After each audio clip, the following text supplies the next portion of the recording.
Welcome to Successful Philanthropy. I'm your host, Jean Shafiroff. This show is designed to highlight the work of philanthropic leaders here in the United States and then beyond. Today with us, a terrific guest. Her name, Judith Kasen-Windsor. And Judith is an activist. She's a philanthropist and a businesswoman. Let's all welcome Judith Kasen-Windsor. Judith, it is a delight to have you on Successful Philanthropy. And I'd like to start first with your relationship with Edie Windsor, a woman who will be in all of our history books and who has been a real groundbreaker in the world of LGBTQ rights. You yourself are also a groundbreaker, and I want to thank you for all your work. I want to start first with a little bit about your marriage to Edie Windsor, who was instrumental in getting same-sex marriage constitutionally passed in the United States. Can you talk a little bit about Edie and a little bit about your relationship with her? Certainly. First, Jean, I would love to say thank you for having me. It's actually really good to see you. It's been a very strange, December, January with the Omicron virus, and we've been all separated. So thank you, and it's good to see you. Edie Windsor was an activist, way before I think activism really became the word activism, before the civil rights movement in the mid to late 60s. She was always fighting for not just equality for LGBT youth or LGBT people, and not just fighting for rights for women. She was always fighting for equality for all. But she was, very much involved in the LGBTQ community. She was on the forefront of, opening up the LGBT Center in New York, SAGE, which is Senior Advocacy of Gay Elders, Callan Lord, which is the medical health, clinic in New York City. She was involved in a lot of different things. And the biggest passion that she had was marriage equality. And so she was, the marriage equality ambassador in the state of New York for almost 2 decades. With the Empire State Pride agenda. And, when her spouse of 43 3/4 years, as she would say, passed away, and she was left with a very large estate tax that, a man and, husband and wife would not have had to pay. She was indignant and thought that was very unfair. And she took it further, and she took it on to the Supreme Court and won. And her work has really been historic for the entire world. And you as her spouse, I find it so wonderful that you've worked hard to continue her legacy and also to do your own activism work. And so, Judith, we would like to hear more about what you've done to carry on her legacy. And then what you're doing in the community in the Hamptons to promote the rights and the health of the LGBTQ community. Yeah, absolutely. I was an activist myself for 35 years, since the 90s. And, that's what sort of, I used to see Edie all the time. I used to see Edie and Thea all the time. We were always involved in sort of the same kind of events and working for the same causes. And so, I knew them quite a long time. And Edie and I were very much on the same page about that. It was really just about equality. We didn't ask for more. We just wanted equal. And that was okay. Somehow or another, Edie and I sort of transpired from, avid activists to a relationship. And since Edie has passed away, she taught me so much in the years that we were together, just how to handle yourself, and just the brilliance and the gravitas that she had, that, the country, the world really has a deep, deep respect for her. I love the picture behind me. Edie was Time Magazine's Person of the Year, 2013, runner-up to the Pope, which is a big deal, not just for, just because she was Time, but for a woman to be Time Magazine's Person of the Year, runner-up to the Pope. No question. And so she really was a groundbreaker. And as soon as she won marriage equality on July 26, 2013, she took that, celebrated that for a good week or two, and then she pivoted right away and went into, speaking at various organizations, and anytime she could get a platform and talking about LGBTQ youth or LGBTQ elders or, trans, on the streets, she was very adamant and very upset that 40% of the homeless youth on the street is LGBTQ. And we have talked about this, at length. And this is, one of my things is like, you can have a child who has, a disability or a learning disability or is a juvenile delinquent or a drug problem. It can be Black, white, Muslim, it can be anything. And nobody kicks their child out of their home. The only children that get kicked out of their home are LGBT youth. And that's why the number is so high on the streets. And our suicide rate is also very high. And this is just a nightmare and a very sad thing to see. Horrible. Should never, ever happen. Mm-hmm. Each individual has to be treated equally, regardless of their sexual preference. Now, you've started the Edie Windsor Center at Stony Brook Southampton Hospital. And many people watching this may not know exactly what that is. For our audience, Judith, can you discuss that center and what your role is and what your purpose is and what you hope to achieve in the future? I was thrilled when Stony Brook Southampton Hospital came to me and said that they would like to open up an LGBTQ community healthcare center, in Hampton Bays. There is not one on the rest of Long Island, and they have partnerships with the LGBT Center in New York and Hedrick Martin and Callan Lord. They're constantly communicating. That was something that was very much lacking on the East End. We have patients from Montauk to Islip and beyond. And I'm very involved on a weekly basis. I love to hear them. I'm much being on Wall Street. I love the numbers, and I love to see the numbers where people are coming from, and that the word is getting out. So people, young people with AIDS or needs to be AIDS tested, or a young person who thinks they are trans or even gay. We have 4 doctors on staff. We have 3 mental health professionals. We have rooms where you can do individual therapy. And when a child comes out, or if a child transitions, to different sex, the whole family transitions, and the whole family has to come out. And so we've created rooms where the whole family can get therapy.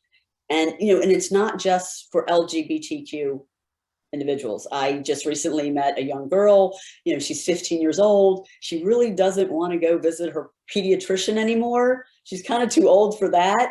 And I said, go to the Edie Windsor Center. You don't have to be gay or LGBTQ to go to the Edie Windsor Center. And it was such a welcoming, warm environment for her, a whole different vibe. And that's what that's our main goal, is that accomplishment, that you walk in there and you feel like, oh, this is a great, it's open, it's warm, everybody's very nice and friendly. And, that was our goal. And we hope everybody on Long Island can use it. And I think it's a very important center.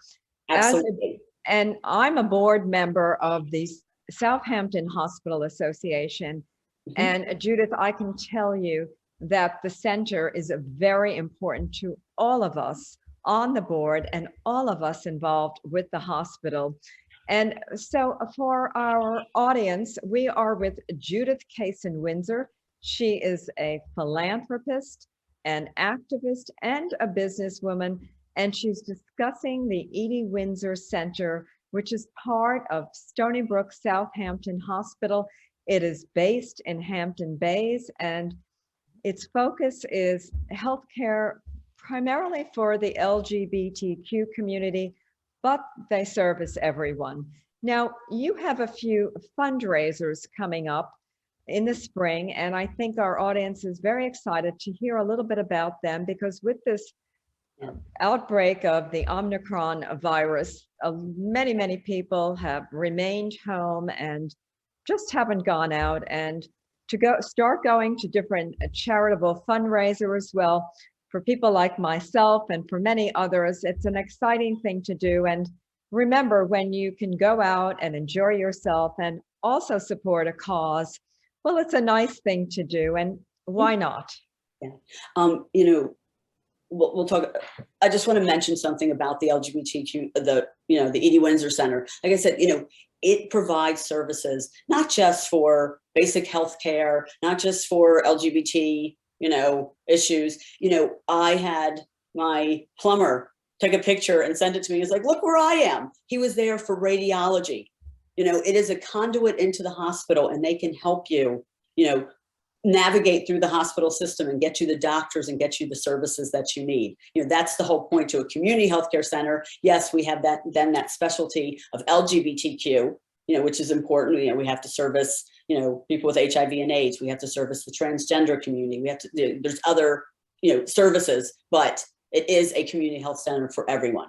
Edie and Thea had on the Saturday of Memorial Day weekend for over 50 years, this party. First, they just threw it for themselves, and then they started an organization called EGO, which was East End Gay Organization, which has now become legally and some other organizations. And now I have the party. It's always the Saturday of Memorial Day weekend, and their focus was to bring the community back together. Everybody's in the city or, out in Long Island or wherever they are. But when they come back to the Hamptons, this was the party that brought everybody back together at the beginning of the season so they could communicate, see each other again, get active, see what the issues were for that summer and do the best, that they could. So she's had this party for over 50 years. Unfortunately, we couldn't have it the last 2 years. And I have almost like a 98% green light that we're going to be having it this year. So it's the Saturday of Memorial Day weekend. We have a great partnership with Dan's Paper, and we have a great partnership at the same weekend with Rosé Soirée. So if you buy a Rosé Soirée ticket, a portion of that goes to the Edie Windsor Center. If you, just buy the Edie Windsor, it's a whole thing, and you'll see it in Dan's Paper, but it's a great promotion, and it's a great, publicity to get so people know that center's out there and available for you. Yes, and I've attended with my husband, and it's a very exciting and fun event. And you do so much for the community now, and you're also an activist. And I'd like you to mention your work in activism, exactly how you became an activist and exactly what you do. Sort of the same thing as, Edie coming out in, the 60s, and I kind of came out in the 90s, and that there's a gap, any kind of marginalized community has sort of a gap in, being visible within the society. And so I thought it was very important, that LGBTQ people and, anybody should be visible. That's the most important part, is you have to be visible, you have to be vocal, you have to be there, you have to, you have to step up. And so, that's what activism to me was about. And it was about, the visibility that we're here, that, that we exist. We're not committing any crimes. We're just we're just loving one another. We're very supportive of, other marginalized communities and vice versa. And that is just so important. It's just to bring people, because we're all the same. I don't care what color, creed, religion, national origin, sex, gender, I don't care what we're all people. We all have the same feelings. We all have the same thoughts. Nobody feels good when they're picked on. Nobody, we're all humans. And that is so important about a community healthcare center. And I'm with you 100%. We are all the same, and no person should ever be discriminated against for any reason whatsoever. And I love your work. I believe that you, as an activist, by standing up and speaking out for your rights, you've done a lot of great good. And I think for anyone watching this show, if you believe in something, well, stand up and don't be afraid to talk about what you believe in and get out there and promote your cause or your interest. And as a philanthropist myself, I believe it's very important to support different causes that you believe in. And if you don't have the money to write a big check, well, you get involved by giving your time and your knowledge, and you can become a philanthropist.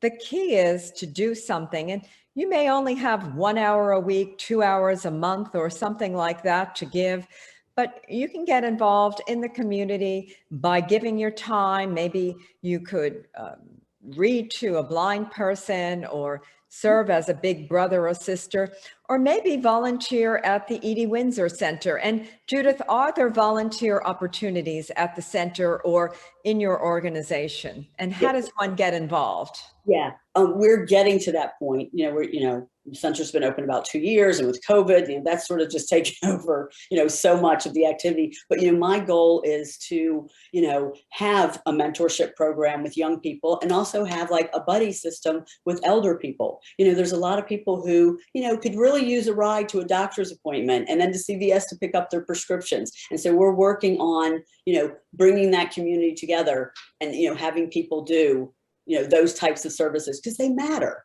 It's like you don't think about, like, you can, take somebody to a doctor's appointment, it's a morning, it's whatever, and I've watched Jean for many years do this. And like you said, you don't have to write a big check. There's so many things that you can do. I know after COVID, she donated a lot of food to, Heart of the Hamptons.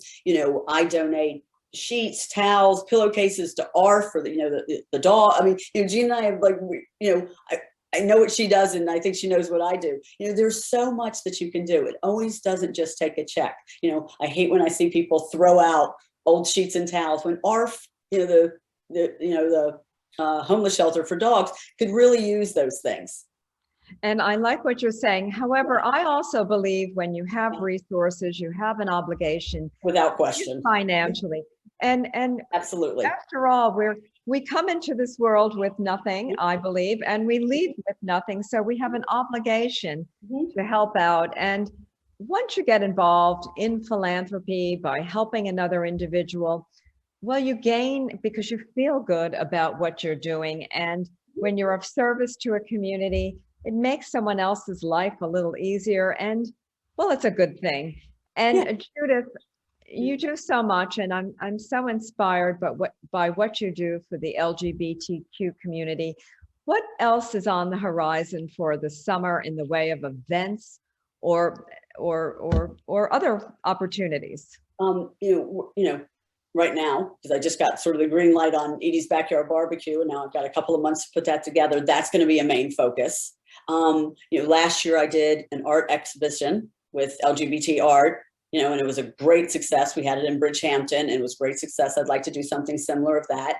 The other project that I'm working on in Southampton, which I am so thrilled, and I can't thank Jay Schneiderman, the town supervisor, enough.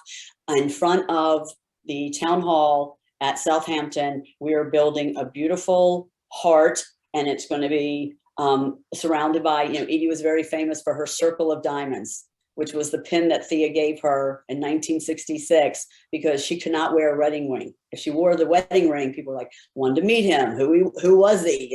Whatever. So she wore this diamond pin for 50 years. Anyway, so we put the heart in a circle of diamonds. I love the new design that we've done. We're working with these wonderful pavers in New Jersey. And I can't tell you, how deep and their heart is really into this project. And so the hearts can be engraved. We've sold almost half at this point, and I've even done like a soft sell because, until we sort of had everything in place, it was going to be exactly what it was going to be. I have, kind of been low key about it, but it's going to be $1,000 a heart. 100% of the proceeds go to the Edie Windsor Center, and we're going to raise $250,000 to $300,000. And we tried to get it done for June for Pride Month. Don't think we're going to do that, but that's okay. We'll get other, people to sign up for the hearts at Edie's Backyard Barbecue and through the summer. And so we're really slated to think about it for October, which is LGBTQ History Month. Yes, and I absolutely want to get a heart. And you're on the list of people that need to fill out paperwork, which is fine. Absolutely fine. No, I'm certainly interested because I so believe in everything that's being done, not only by you, but also by the town of Southampton. Yeah. And Jay Schneiderman. And what you do is so important, not only to the eastern end of Long Island, but really you set an example for the rest of the country and then the world. And we need people like you, Judith, who set good example, who go out there and who carve the way for others. And I have to thank you very, very much for all you're doing. Now, we have about 2 minutes left, and I'd like to ask you, what would you like to leave your audience with? And then what advice do you give to young people who may be struggling with a family who doesn't accept them? It might sound a little cold and it might sound a little harsh. And actually, Edie and I sort of had the same kind of philosophy about it. You have to think the migration of men, say in the 60s and the 70s, like Harvey Milk left Woodmere, New York, and moved to San Francisco because he knew he was gay. So all of these gay men from Texas and all these places, they just migrated to Chicago, New York, San Francisco, where they could be open and be themselves. And, they left with a knapsack. I mean, their parents kicked them out of the house. So, this struggle has been going on with the LGBTQ community for decades and generations. And it's time it needs to stop. And I just need young people to know, in the 60s and 70s, they didn't have these organized organizations. Well, now we do. And we're here for them. They have a place to turn. They have a mentor to turn to. They have the mental health services. They have the healthcare services. They just need to find it. And we're here. We're all here for them. And I could not agree with you more. I think the key to good relations is to accept one another, regardless of differences. Differences are what make us different people interesting. And if you love somebody, and even if you don't know somebody, well, you accept them with their differences and you embrace the human race and which is everyone, and you embrace one another regardless of differences. And to me, it's always very, very sad to see when a family rejects a child or any individual. Adult. I have many friends, Edie had many friends, and I have many friends. Like, not everybody still has, including myself, a great relationship with their parents. And, it's difficult. It's very difficult. And that's another beautiful thing about the community. We know that about ourselves. And so, our friends become our family, and we build our lives and build successes. And, we're a very successful community. And, we just, it's a hard thing to swallow, to have to leave your family behind. But if they are not treating you with the dignity and respect that you deserve, just because of who you love, then, I've worked with young people, I've worked with people in their 30s, 40s, whatever, it's hard. And it's something that affects you your whole life. But you get to a point where, you just you have to find your inner peace with it. Yes, and I agree with you completely. We must love one another, and we have to show dignity and respect to all. Now, for those people who want to donate to the Edie Windsor Center in Hampton Bays, which is part of Stony Brook Southampton Hospital, how can they do that? If you go, there is a Edie Windsor Healthcare Center website, and I believe there's probably a donate button going straight through there. I think it'd be pretty easy. I also have a website called ediewindsor.com, and it has all the things, most of the things that are named after Edie. We're working on the New York City street sign right now, but she already has her street sign in Philadelphia. But there's the Edie Windsor Sage Center, the Edie Windsor Visitor Center at Hedrick Martin. There's a Edie Windsor and Thea Spire coffee shop at the LGBT. I mean, there's a lot going on that website. But you can, if you want to donate specific, and there's one of course of Southampton Hospital, you can donate to those organizations, specifically in the name of Edie Windsor. So that's ediewindsor.com. And I'm working on expanding that. It's not, it's not, you have to create this website. And it's a lot. It's a whole lot. Yes. Well, Because I'm much more focused on making sure, we're doing the fundraising and we're doing the, whatever we need to do to reach people. So website, I can get to when I can get to it. I have other people working on it. Judith, you've given a wonderful interview and a very inspiring interview, and also very helpful. And as we end this session of Successful Philanthropy, I want to say not only to Judith, but I want to thank all of you watching this show for your compassion and for your interest in helping those around you. And remember, when you help another individual, you become an acting philanthropist. Remember, again, I said it before, we come into this world with nothing, we leave with nothing. We have an opportunity to make a mark by doing good and by helping other people, helping the animals, and also our environment. This concludes Successful Philanthropy. Our guest today, Judith Kasen-Windsor. She is an activist, philanthropist, and businesswoman. I'm Jean Shafiroff, your host. I'll see you next week.